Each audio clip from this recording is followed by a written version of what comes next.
Salve, salve, irmãos queridos, bem-vindos ao nosso podcast da comunidade Bom Pastor, partilha entre irmãos. Temos dois irmãos aqui e temos você aí do outro lado, mas a nossa conversa é junto. A gente está compartilhando um pouquinho da palavra de Deus e vai aprendendo com ela, e eu tenho certeza que você teria coisas incríveis também para dividir com a gente, por isso coloca lá nos comentários, dá um jeitinho de contar para a gente também o que o Senhor vai ensinando, vai inspirando ao seu coração. Laura Beatriz, tudo beleza? Ô, Padre Antônio, feliz Páscoa na alegria de Jesus ressuscitado. Pois é, são 50 dias do tempo beleza, pascal, né? Nossa. 50 dias que não pode ficar triste. Não, então 50 dias aí pra gente, não vou deixar a peteca cair, não vou deixar a tristeza tomar conta, ela ronda, ela vem. tem alguém querendo atrapalhar esse tempo maravilhoso, esse tempo de vitória, mas a gente identifica, vigilância e manter o coração em Deus, que é a fonte da verdadeira alegria. E vamos em frente. Tão bonito, né, Padre Antônio? Na semana passada, todos os dias, aquele versículo, né, na liturgia das horas. Este é o dia que o Senhor fez, que seja um dia de alegria. A semana inteira, a palavra de Deus nos chamando a viver essa alegria, né, Padre Antônio? E como seria bom se a cada dia a gente lembrasse de alguma maneira desse salmo, né, quando a gente acorda, porque às vezes as coisas estão complicadas, a gente pensa, meu Deus do céu, mais um dia, mais um não sei o quê, mas quando na verdade não, esse dia o Senhor fez para mim, é uma chance que Ele está me dando, é um sinal do amor dEle que Ele está me dando, então vamos lá, vamos viver dessa maneira, né? A gente não escolhe como é que o dia vai ser, mas a gente pode escolher como é que a gente vai vivê-lo. Amém. Né? Então vamos vivê-lo como uma chance, não como um peso. Né? Esse salmo, Padre Antônio, me ajuda, esse salmo é um salmo pascal, a gente pode dizer? Com certeza, é o salmo... Porque é o salmo do domingo de Páscoa. É o salmo que, desde os apóstolos, vamos dizer assim, é a chave para se entender o que aconteceu na Páscoa. Olha, Laura, para quem gosta de ler a Bíblia, mais uma coisa legal, né? O livro mais profético do Antigo Testamento é o livro dos Salmos. É o livro que mais tem profecias a respeito de Cristo e da igreja. E os apóstolos usavam constantemente os salmos para manifestar que Jesus estava realizando as esperanças que o Espírito Santo havia colocado no coração do povo de Israel, de modo especial na sua oração. O livro dos Salmos é o livro de oração do povo de Israel. Então, nessas orações, o Espírito Santo, que foi quem o inspirou, colocou no livro de Salmos as mais tremendas profecias a respeito do Messias e do povo do Messias, que agora não é apenas o Israel segundo a carne, mas todos aqueles que, crendo em Jesus, recebem as bênçãos que foram prometidas a Abraão. Então, o livro de Salmos, ele é lindo, porque quando nós rezamos os Salmos, muitos deles é como se nós estivéssemos ouvindo o próprio Jesus rezando, e é como se nós estivéssemos ouvindo a igreja rezando com ele. Porque Jesus rezava o Salmo. Exato. Né? Então, o livro de Salmos é o livro mais profético do Antigo Testamento. Para você entender Jesus, leia os Salmos. Para entender os Salmos, olhe para Jesus. Deixa eu imaginar, fechar os olhos, abrir um Salmo e contemplar Jesus orando um Salmo. Ai, Padre Antônio, uau! E nós orando com ele. Com ele. Nossa. Né? Então, vale a pena dar uma olhadinha nisso. Houve uma leitura nessa oitava da Páscoa de uma pregação do apóstolo Pedro após a cura do paralítico, em que o apóstolo diz, olhem, era preciso que se cumprisse nele tudo que foi escrito a seu respeito em Moisés, nos profetas e nos Salmos. Então, deixando bem claro que o livro de Salmos é profético. Né? Nos Salmos você tem passagens que são um verdadeiro retrato do semblante interior de Jesus, né? Como também em Isaías, eu acho isso tão lindo, né? A gente às vezes tem curiosidade sobre como seria o rosto de Jesus, como seria o semblante físico de Jesus. Bom, tudo bem, é uma curiosidade, mas nas profecias a gente encontra o semblante da alma de Jesus, que o Espírito Santo confiou, né, aos profetas, aos salmistas, e ver a alma de Jesus é ainda mais lindo do que ver o seu rosto. Né? A alma de Cristo é a fonte da nossa santidade, como a gente reza, né? Alma de Cristo, santificai-me. Né? Então, ler a Escritura, de modo especial o Antigo Testamento, de modo especialíssimo os Salmos, procurando esses traços do semblante do Messias, me parece que é uma boa maneira de a gente ler e a gente vai sempre descobrir coisas lindas, lindas. A gente acabou não falando, mas esse salmo que eu comentei é o Salmo 117, né? Que é toda uma exaltação, todo um clamor, né? E uma exaltação, e um salmo de Páscoa. Agora, bonito isso que o senhor falou de todo o livro dos Salmos, quer dizer, é uma outra maneira da gente ler, porque às vezes a gente lê, acha que tem um salmo triste, acha que tem um salmo alegre, mas em cada um deles é um traço de Jesus. Exato. E lembrar disso, quer dizer, o livro dos Salmos, é claro, ele tem uma unidade, é preciso, como a nossa vida, tem dias alegres, tem dias tristes, tem dias em que a gente coloca nas mãos de Deus a causa da gente, que parece perdida, tem dias em que a gente louva por algo surpreendente, mas é a unidade que mostra a beleza, né? Como na nossa vida. Se a gente olhar um dia por vez, talvez às vezes pareça uma coisa meio caótica, mas quando você vê o todo do caminho que você vai fazendo com Deus, você percebe como é bonito, como de fato é um caminho, né? Tem um sentido, tem uma direção, né? Então, ler o livro de Salmos, é claro, quando você lê um salmo a cada dia, ou reza com um salmo a cada dia, você vai ter dias em que você vai encontrar salmos que você vai dizer, nossa, é tudo o que eu queria falar. E você vai ter dias que você vai dizer, nossa, que coisa esquisita. Mas o bonito, né, ele transparece da unidade, né?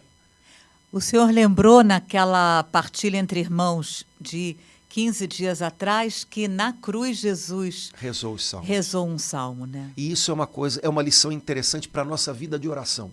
Hoje em dia, algumas pessoas pensam, a oração que importa é a oração, não digo sincera, mas é a oração que brota da minha cabeça. Eu tenho que dizer aquilo que está na minha cabeça, né? Eu entendo que muitas vezes, quando as pessoas dizem isso, elas estão dizendo o que importa é eu dizer para Deus o que vai dentro de mim. Isso é fato. Só que dizer para Deus o que vai dentro de mim nem sempre significa dizer com as minhas palavras ou limitado àquilo que eu estou sentindo. Porque justamente nas horas em que a gente mais precisa rezar, muitas vezes, justo nessas horas, a gente não tem palavras. É verdade. Pai. E aí a palavra de Deus vem em socorro da gente. Amém. Né? Ou então há momentos em que a gente reza e que se a gente for só rezar falando para Deus aquilo que já tem dentro da gente, a gente pode acabar se perdendo no caos que está aqui dentro. Quando a gente ora com a palavra de Deus, bom, a palavra de Deus tem passagens que manifestam, Senhor, eu estou angustiado, mas normalmente elas vêm junto com expressões de fé que organizam a gente por dentro. A nossa oração, ela não pode ser só um encontro com os sentimentos que a gente já sabe que tem, né? Angústia, aflição, ansiedade. Eu posso falar disso tudo para Deus, mas a minha oração é um encontro com Deus. Então, é preciso que na oração, mesmo desabafando com Deus essas coisas todas que eu estou sentindo, a minha oração não termine nisso. Quando eu rezo com a palavra de Deus, por exemplo, com os salmos, como Jesus fez na cruz, eu rezo salmos que às vezes começam, meu Deus, por que me abandonastes? Mas esse mesmo salmo termina, eu proclamarei as maravilhas do Senhor na assembleia dos meus irmãos. Não. Quer dizer, termina com uma palavra de confiança, termina com uma palavra positiva sobre o futuro. Então, cuidado para a gente não entrar numa de que sinceridade na oração significa ficar apenas com os meus recursos. Quando Deus nos deu o maior de todos os recursos para a vida de oração, que é a própria palavra dele. Quando eu rezo com a palavra de Deus, eu rezo já com o que Deus tem a dizer sobre aquilo que eu estou vivendo. Então, Jesus fez isso na cruz, né? Na cruz, Jesus não... meu Deus, ele estava agonizando, né? Então, qual era o recurso que ele tinha? Os salmos que ele sabia desde criança, que ele tinha repetido tantas vezes, né? Dizendo aqueles salmos, ele expressou a sua alma, mas, ao mesmo tempo, ele manteve a sua entrega nas mãos do Pai, né? Pai, nas tuas mãos eu entrego o meu espírito. Meu Deus, por que me abandonaste? São todas partes de salmos, né? Então, me parece que é uma boa dica para a nossa vida de oração. Padre Antônio, eu sinto que o senhor está trazendo assim uma novidade de vida e uma luz muito grande, principalmente para alguns de nós que, depois de um momento de oração, sentem assim, puxa, não aconteceu nada. Talvez porque tenham ficado só... achado que o momento de oração é só aquilo que diz para Deus, né? Só aquilo que está sentindo, sem tomar a palavra de Deus, porque realmente a nossa oração, com apenas aquilo que a gente está sentindo, ela fica no que a gente está sentindo, e o que Deus tem para dizer para nós, sem a palavra dele, fica muito esquisito, né, Padre Antônio? A oração, todo mundo fala isso, a oração é diálogo. Então, isso significa que eu posso falar para Deus o que eu achar que é preciso que eu fale, mas também é preciso que eu ouça e que eu fale o que ele fala. Isso também é importante, né? Eu fale o que ele fala. Porque eu falar o que eu estou sentindo é bom, mas não é o bastante. Eu só estou descrevendo o meu estado. Eu falar o que o diabo está querendo que eu fale também não é o bastante. Aliás, é o contrário, né? Porque eu posso, Senhor, eu também realmente, olha, eu não sei o que está acontecendo, eu não merecia isso. Será que o Senhor ainda está cuidando de mim? Bom, isso é falar o que o diabo quer que eu fale, né? Quer dizer, essa oração parece oração, mas não é. Né? É preciso que eu fale o que Deus fala. E aí, quando eu oro com a palavra, eu sempre vou falar uma palavra que Deus está falando. E aquela palavra vai ser socorro para mim, né? Ela vai me tirar daquele mecanismo interior que me amarra antes da minha oração, né? A oração me tira de mim, ela me lança em Deus, então ela rompe o mecanismo de eu ficar me puxando para baixo, me sabotando. Na oração eu não estou falando comigo, né? As minhas conversas comigo, elas podem ser muito ruins, a gente sabe o quanto podem, né? Mas a minha conversa com Deus, ela tem o poder de me mudar para melhor. Mas é preciso então que eu fale o que Deus fala. É preciso que eu ouça o que ele está dizendo e repita. E essa é outra parte importante, né? Porque quando eu digo o que Deus diz, aquilo se entranha em mim. Então, eu orei e não mudou nada. Olha só, primeira coisa, você tem que ter lembrança de algumas coisas. Algumas coisas que a gente coloca na oração, elas podem não mudar imediatamente, mas elas vão mudando. Amém. Então, eu oro e mantenho a fé na oração que eu orei. Porque senão amanhã eu estou desfazendo a oração que eu fiz hoje. Né? Hoje, Senhor, eu te entrego tudo, o Senhor é o dono da minha casa, o Senhor é o dono dos meus filhos, e de geração em geração o Senhor abençoa aqueles que o temem, o Senhor vai... Amém, aleluia. Aí amanhã eu já estou lá. Pois é, a gente reza, mas olha só, mais assombração aparece. Tá de novo esse filho aí, não sei o quê. Pronto, eu hoje estou desfazendo, ou amanhã eu estou desfazendo, o que eu orei ontem, né? Eu não estou mantendo a fé. Então, se eu entendo que a oração começa um processo de mudança, de quebra de resistências espirituais, ela começa um processo de fincar bandeiras de Deus em territórios que estavam precisando ser conquistados pela fé, eu devo orar hoje e manter a fé daquela oração. E as coisas vão mudando, não necessariamente instantaneamente. O que tem que instantaneamente mudar com a minha oração? Essa mudança é a única que tem que ser instantânea e real. Eu preciso terminar minha oração crendo no que eu fiz. Eu falei com Deus. Eu estou nas mãos de Deus. A minha oração vai mudar isso, aquilo, mas ela já mudou a mim. Ele falou comigo porque também. Eu antes estava sozinho e agora eu não estou. Porque antes eu estava perdido e agora não estou. Porque antes eu não tinha uma palavra e agora eu tenho. Então, a primeira coisa que muda e instantaneamente quando eu rezo sou eu. Eu era uma pessoa que estava diante de um problema, administrando um problema, mergulhado num problema. sozinha, e agora eu sou uma pessoa que está com o Senhor. Ele está lutando as minhas batalhas. Eu creio nisso, ponto. Essa é a mudança instantânea que tem que haver. Agora, para isso, não basta orar muito, tem que orar certo. Pois é. Então, voltando para aquele versículo. Tomei a semana inteira, a igreja me deu. Este é o dia que o Senhor fez, que seja um dia de alegria e de felicidade. Aí, no meio do dia, fiz essa oração de manhã, fiz à tarde, acho que foi em Laudes que deu a semana inteira, na oração da manhã. Aí, no meio do dia ou na tarde, eu tive um problema horroroso. Aí, aquele pensamento, que dia de alegria é esse? Mas aí, naquele instante, não. A palavra de Deus, o Senhor me disse que hoje é dia de Páscoa, hoje é um dia de alegria, eu escolho essa palavra que o Senhor me deu. Então, naquele momento, eu posso escolher a palavra que Deus me deu ou escolher a opção que a situação está me dando, é isso? Exato. E aí eu tenho que dizer o que Deus disse. Oh, glória, tá. E eu queria bater nessa tecla, porque é uma tecla que o pessoal normalmente não bate. Porque quando você ouve a palavra, você ouve. Uhum. Mas aí você acredita quando você repete.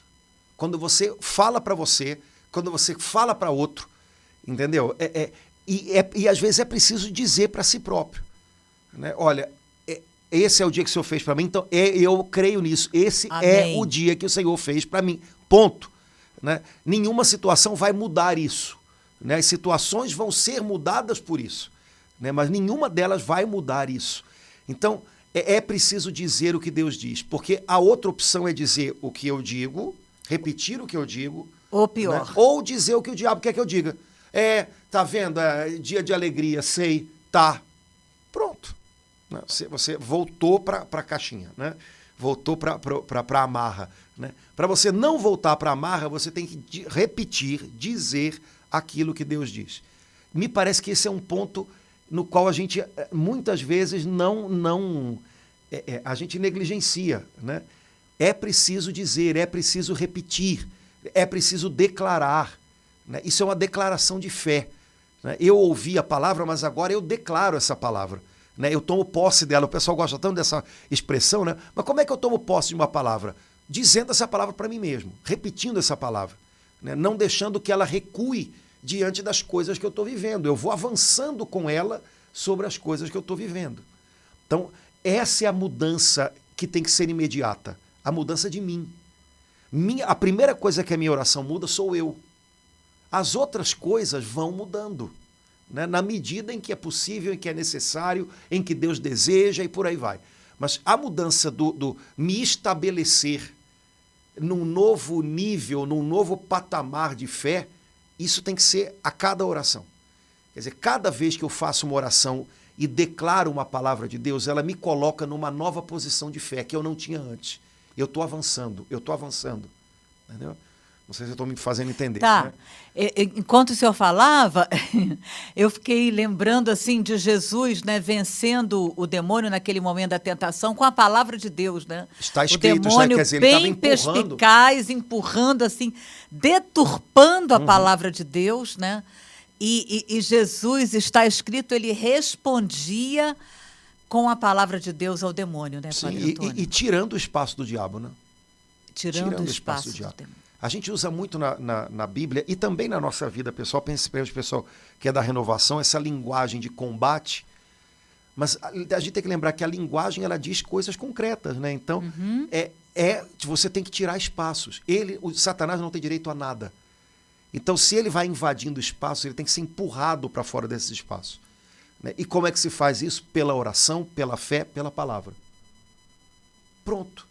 Então, é preciso fazer esse movimento. Né? Muito da nossa vida de oração tem a ver com esse posicionamento de combate espiritual. Né? E quando a gente não percebe isso, né, é como se a gente ficasse esperando que Deus fizesse coisas que, na verdade, cabe a a gente nós. tem que fazer. Né? Tem um salmo, né, que uma pregadora que usava muito para falar disso, ela dizia, olha, tem um salmo que diz, os céus são os céus do Senhor, mas a terra ele a confiou aos filhos dos homens, né? Então, quer dizer, os céus, o algo mais, o além, é de Deus. Agora, essa terra que você está pisando, essa daqui ele deu para você. Então, faça florescer, né? Cuide dela, cultive ela. Tem coisas que é preciso que eu faça, né?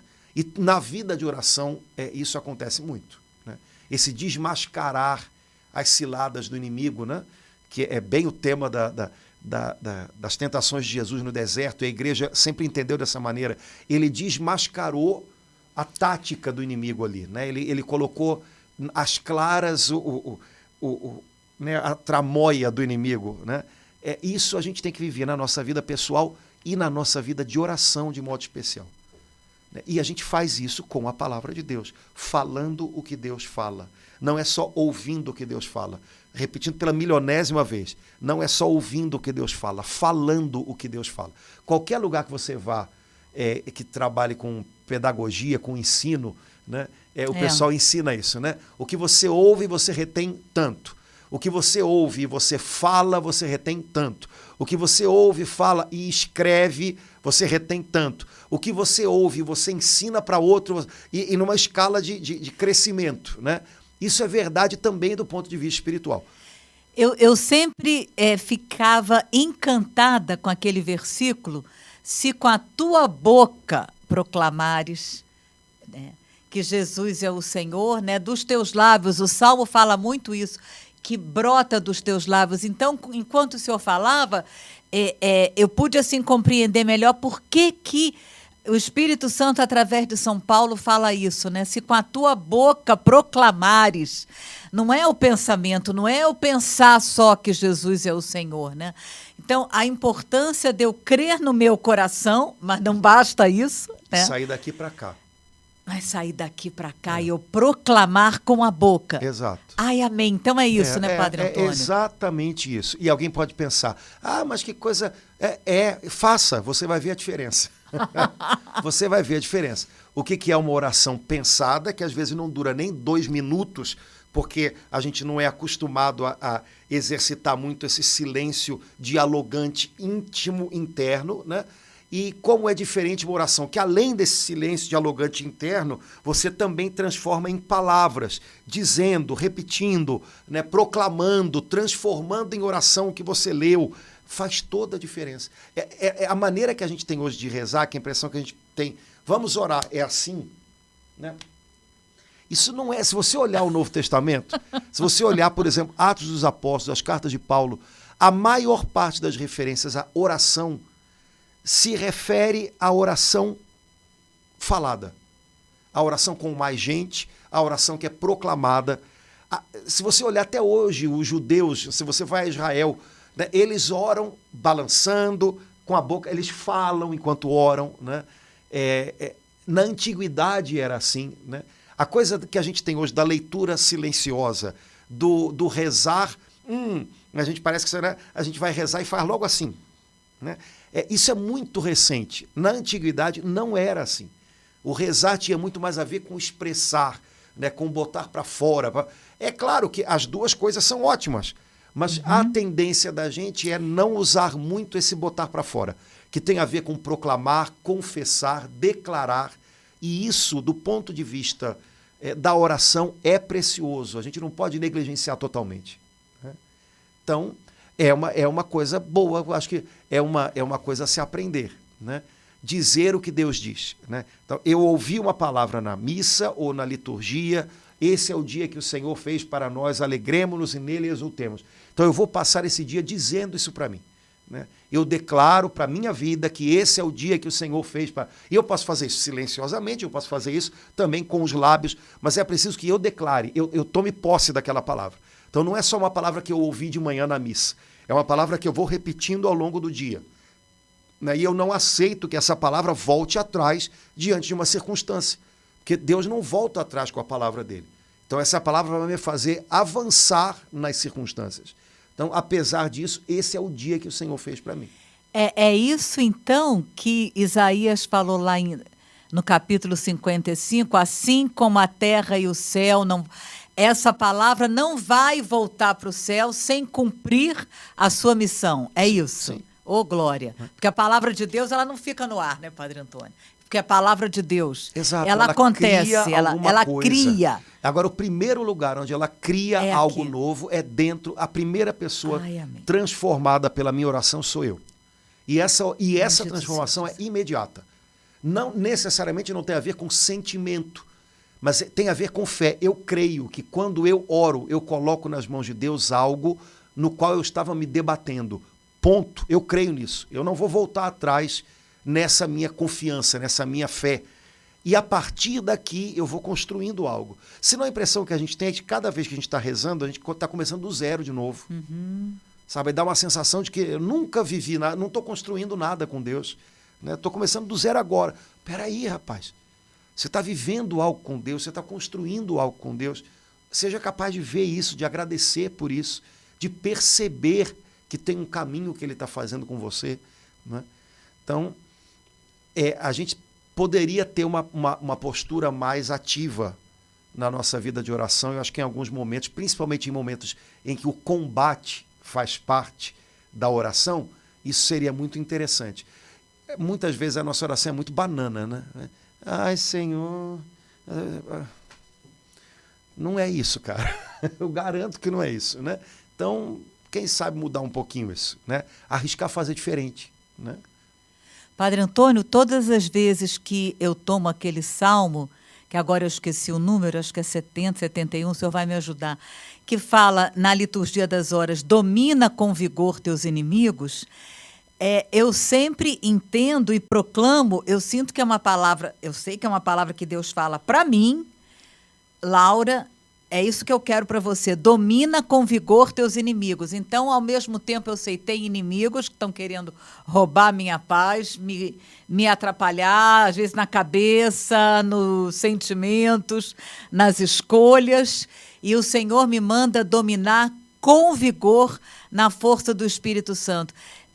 Por que eu disse isso? Porque, assim, com Ele, eu sempre faço uma experiência concreta com esse versículo. Eu acredito, assim, que tudo que eu estou ouvindo o senhor dizer, que Deus deseja que a gente faça a cada dia, com a oração que Ele nos dá, uma experiência concreta com aquela palavra, não é isso?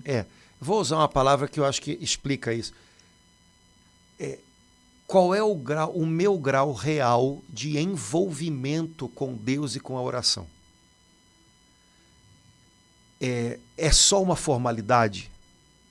É só algo que eu acho que eu tenho que fazer, porque se eu não fizer vai dar alguma coisa de errado naquele dia, mas de fato eu não estou envolvido com aquela oração, eu não estou envolvido num encontro com Deus, eu não estou envolvido em receber algo de Deus que vai fazer diferença na minha vida, eu não estou envolvido num combate verdadeiro.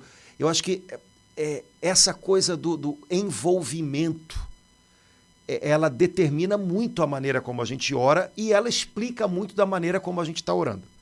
Né? Então, se você não está envolvido com Deus, se você não está envolvido com o que você ora, aquilo ali vai ser uma formalidade. Tem que rezar aquele negócio, tem que ler aquele negócio. Sabe? Não há expectativa, não há mudança, não há nada. Mas pelo amor de Deus, mas será que... Poxa vida, a gente espera um monte de coisa do nosso encontro com qualquer um. E a gente não vai esperar tudo de um encontro com Deus? Ai, Padre Antônio, eu acho Então, que o senhor deu uma palavra ali de direção, de luz, envolvimento. Quer dizer, eu posso estar tão envolvida ali com as minhas confusões que meu Deus, eu corro esse risco de ficar meia hora orando e permanecer envolvida nas minhas confusões. Não, peraí. Deus está me dizendo isso aqui, no meio daquela oração, eu passo a decidir, não, eu quero me envolver com essa palavra que Deus está me dizendo. Exato. Senão vira uma coisa de boca para fora. Formal, vira uma coisa que é a oração que ninguém aguenta. Jesus quando as pessoas do céu. Orar é tão difícil, é tão chato. Fazer isso é chato e é difícil. Por isso, envolver-se com Deus não é nem chato nem difícil. Né? Então é isso que Jesus falou. Muitos naquele dia dirão, Senhor, Senhor, mas não fizeram a minha vontade. Então, não se envolveram. Não se envolveram. Realmente. Envolvimento, essa é a palavra. Amém. Acho que essas coisas aí elas fazem sentido na nossa vida de oração. Né? A Bíblia é uma excelente escola de oração, porque a Bíblia não dá teorias sobre oração. A Bíblia fala de relacionamento, de envolvimento com Deus, pessoas profundamente envolvidas com o que Deus estava fazendo, né? E aí a Bíblia dá muitas dicas legais, né? O apóstolo Paulo tem coisas muito boas sobre oração, né? Tem o versículo dele em Filipenses, né? Apresentai a Deus as vossas preocupações com ações de graças. E ele estava preso, né? Estava preso, né? E olha que legal, né? É como se ele estivesse dizendo, irmãos, olha, vocês têm preocupações? Falem delas para Deus. Agora, não esqueçam que o tempero vai ser a ação de graças. Oh, glória! Porque senão é só apresentar preocupação. A gente faz isso o tempo inteiro com todo mundo. A gente apresenta as preocupações da gente toda hora para um monte de gente. Fazer isso com Deus simplesmente, não, sabe, é só repetir alguma coisa. Então, apresentem a Deus as preocupações de vocês com ações de graças. Agradeçam.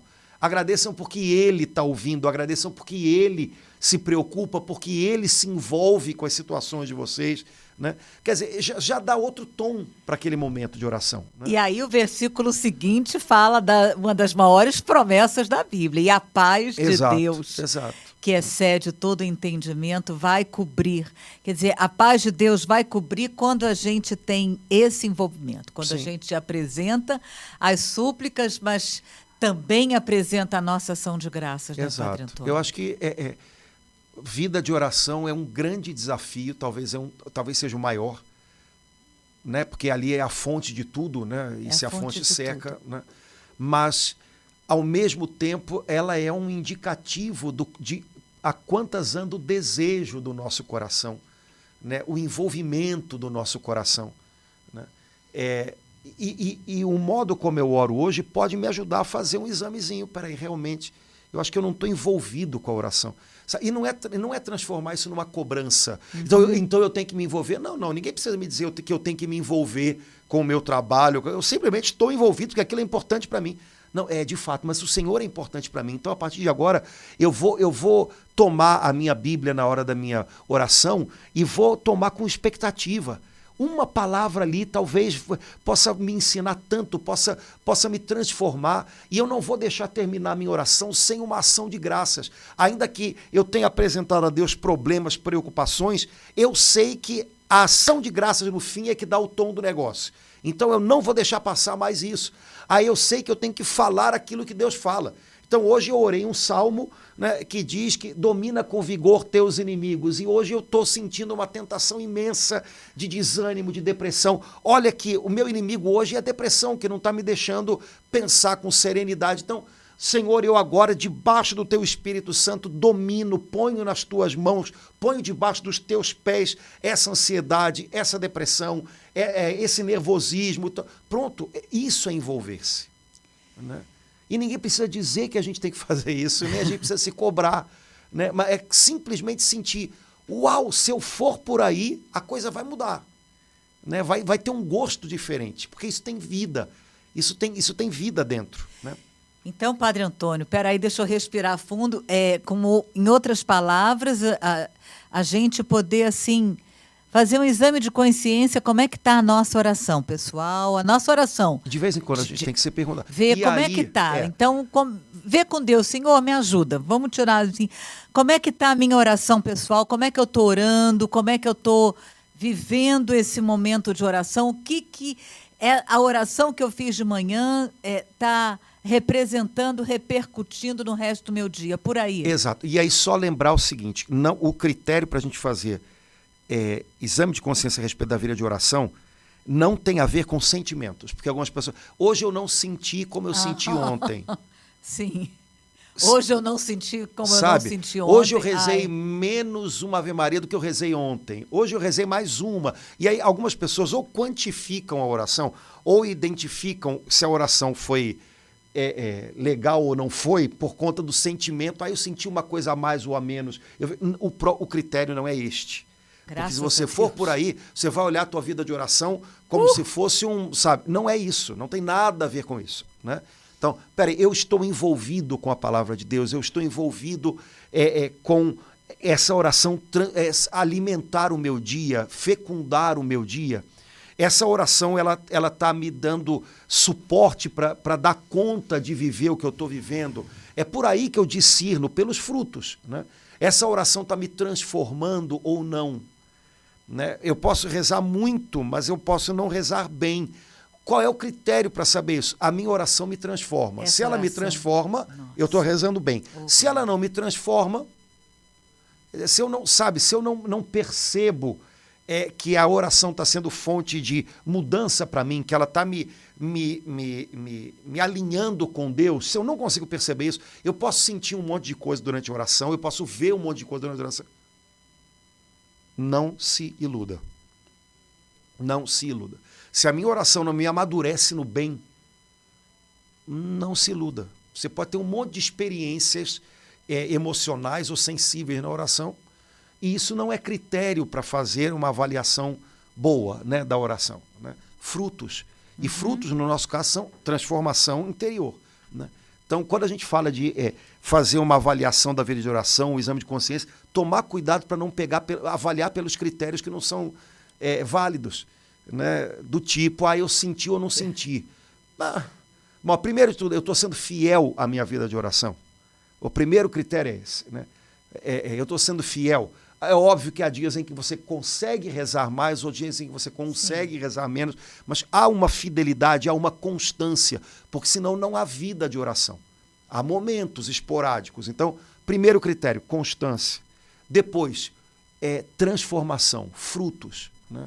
Oração boa. Aliás, Santa Teresa, ela dizia em algum lugar do Livro da Vida, ela diz isso: oração boa, que vale a pena, é a oração que te muda, que te transforma, sabe? Que mexe, que te dá uma percepção diferente sobre as situações, que te faz repensar um pouquinho a tua maneira de lidar, de viver e tal. Então, o caminho é um pouco por aí. Agora, é claro, se eu desejo que esse seja o meu caminho, eu vou perceber cada vez mais o meu envolvimento com Deus e com a oração tem que ser maior, né? De fato, tem que ser uma oração intensa, não no sentido de humano, de sentimento, mas intensa no sentido espiritual. Quer dizer, eu tenho que sorver dessa oração o máximo de vida para mim, né? O Senhor é o Deus da vida, então como é que eu faço para fazer uma transfusão de vida dele para mim? Pela oração, né? Então, eu vou aproveitar ao máximo isso, né? Eu estava lembrando agora, Padre Antônio, que naquela partilha das palavras de Jesus na cruz, teve um momento que o senhor falou, não é um teatro, pode até ter, mas não é. Ali, na missa, é Jesus que está morrendo, é Jesus que está ressuscitando, quer dizer, guardando, trazendo isso, né? Porque é uma oração. A missa, a celebração da missa, a participação da missa é uma forma de oração, trazendo aquilo para a nossa oração pessoal da mesma forma, né? Sim, eu vou dizer mais, a participação na missa é a mais perfeita oração, e se você faz as coisas descerem a partir daí, pronto, você já está com a melhor matéria-prima. Aí voltamos à nossa santa de devoção, santa liturgia, né? Quando você aproveita a liturgia da igreja como a matéria-prima e você traz ela para a sua vida de oração, e você andou léguas sem sair do lugar. Porque você está orando a palavra de Deus, você com a igreja está dizendo o que Deus diz, você está sendo formado e conformado a Cristo, às prioridades de Cristo, aos interesses de Cristo, antes que aos seus próprios, que são sempre, por melhores que sejam, secundários, nem sempre tão claramente discernidos. Então, quando a gente faz da liturgia da igreja, né, que é a palavra de Deus celebrada, né, quando a gente faz da liturgia da igreja a matéria-prima para a nossa vida de oração pessoal, está resolvido. Uau!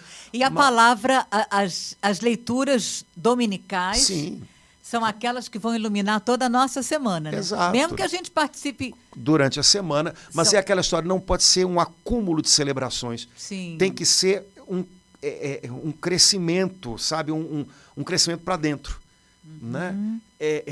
Cada leitura vai expandindo aquilo que no domingo, né, foi celebrado, e vai me levando ao que vai ser celebrado no próximo domingo. Então é como se eu fosse entrando numa órbita, em que a palavra de Deus é o sol, né? E aquilo muda o meu pensamento, aquilo muda, né? A palavra de Deus, ela tem o poder de renovar a mente da gente, né? Então, acreditar nisso é um bom começo, é um bom começo. Amém.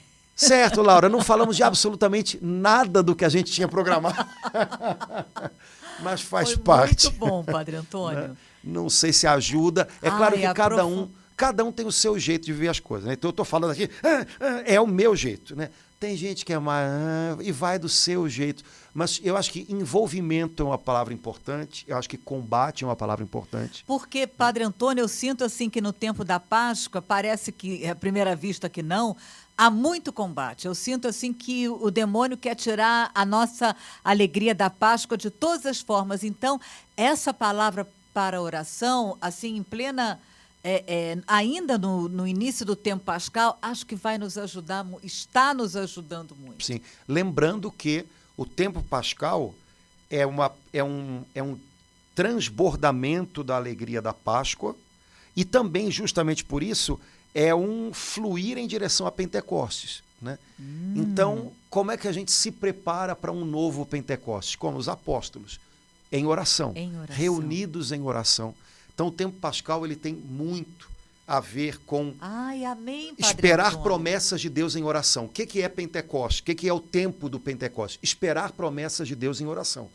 Então, o que eles fizeram? Esperaram a promessa em oração. Então, eles foram, de alguma maneira, Deus quis que o cumprimento das promessas dele, que são sempre um ato livre dele, Deus cumpre porque ele é fiel ao nome santo dele, estivesse atrelado aqui na terra à expectativa orante dos apóstolos.